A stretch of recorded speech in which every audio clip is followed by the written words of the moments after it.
Frédéric, on commence par qui ou quoi? Pas des médias.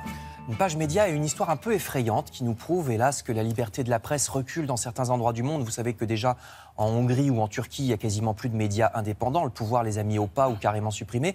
Et maintenant, regardez, c'est le tour d'Israël. Figurez-vous que Benjamin Netanyahou vient de dissoudre la radio et télévision publique israélienne, l'équivalent de Radio France et France Télévisions en Israël, a définitivement cessé d'émettre mardi soir. Libération raconte les présentateurs en pleurs. Ça faisait 81 ans que la radio existait, 49 ans pour la télévision, parce que ce média était trop indépendant aux yeux du pouvoir, trop de sarcasme, trop critique envers le Premier ministre.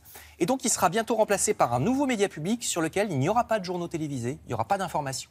Ah bon, c'est plus commode. Ça va simplifier les voilà. choses. D'accord. Ça paraît incroyable. Hein. Il y aura quoi? Que du foot? Il y aura des émissions, mais il n'y aura pas d'infos.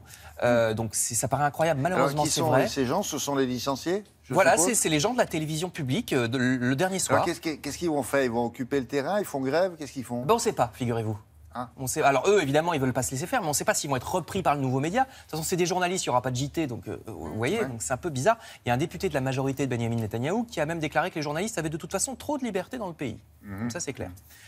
Je reviens en France avec du cinéma. Cette fois, le cinéma se bat pour sauvegarder le modèle français. Vous voyez cette affaire qui secoue le Festival de Cannes, parce qu'il y a 2 films en compétition cette année qui sont des films Netflix. C'est-à-dire qu'ils ne sont pas prévus pour sortir dans les salles, mais pour être uniquement diffusés sur ce service sur Internet, Netflix. Oui.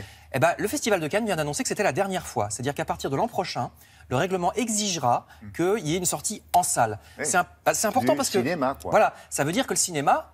C'est une grande salle avec des gens, du popcorn éventuellement ou pas. Vous voyez, pas seulement chez soi. C'est sur ça. Un petit écran. Sur un grand, le cinéma, c'est un grand écran. On a tendance à l'oublier, article dans les Échos, et je complète cette page cinéma avec Le Parisien aujourd'hui en France, qui nous apprend qu'Alain Delon tournera bientôt son dernier film. C'est lui qui dit que ce sera le dernier. Il avait fait un appel sur notre antenne, sur France 2. Il vous l'avait dit qu'il voulait tourner avec Patrice Lecomte. C'était un de ses regrets. Il a déjà tourné avec Patrice Lecomte. Retourner avec lui. Une fois. Eh ben, ça va se faire avec Patrice Lecomte et qui Juliette Binoche. Pour ce qui est du petit écran, plusieurs journaux nous conseillent de regarder ce soir le programme sur les mineurs de fond. Vous voyez, Le Figaro et Le Canard enchaîné. Très belle émission qui nous rappelle que les mineurs, notamment dans le Nord-Pas-de-Calais, ont été au premier rang de la résistance pendant la guerre et que pourtant, ils n'ont pas été très bien traités à la Libération. Les hommes travaillent à l'époque 54 heures par semaine. Ils sont priés de ne pas prendre leur congé. Il y a un mort tous les 2 jours avec des accidents dans les mines. Et quand ils se révoltent, la répression est terrible.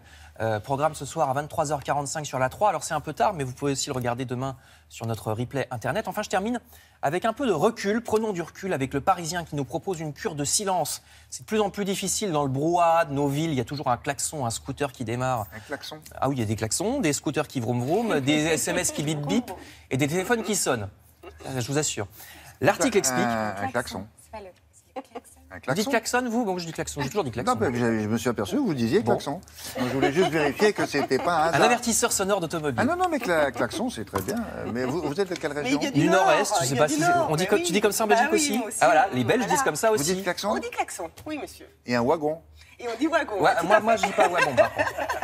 Je dis pas wassin. Oui, et alors?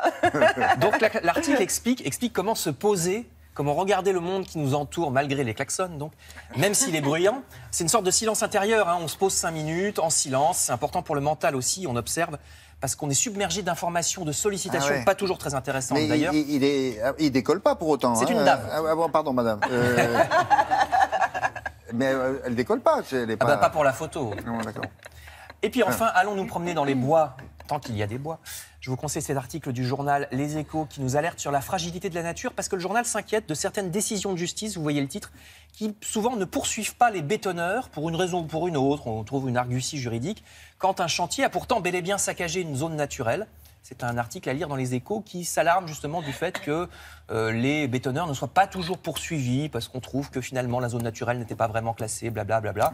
Et donc... C'est joli cette photo. Oui. Une sorte de virgule verte là. Pas mal ça. Au milieu des étangs. Très bien. Merci beaucoup.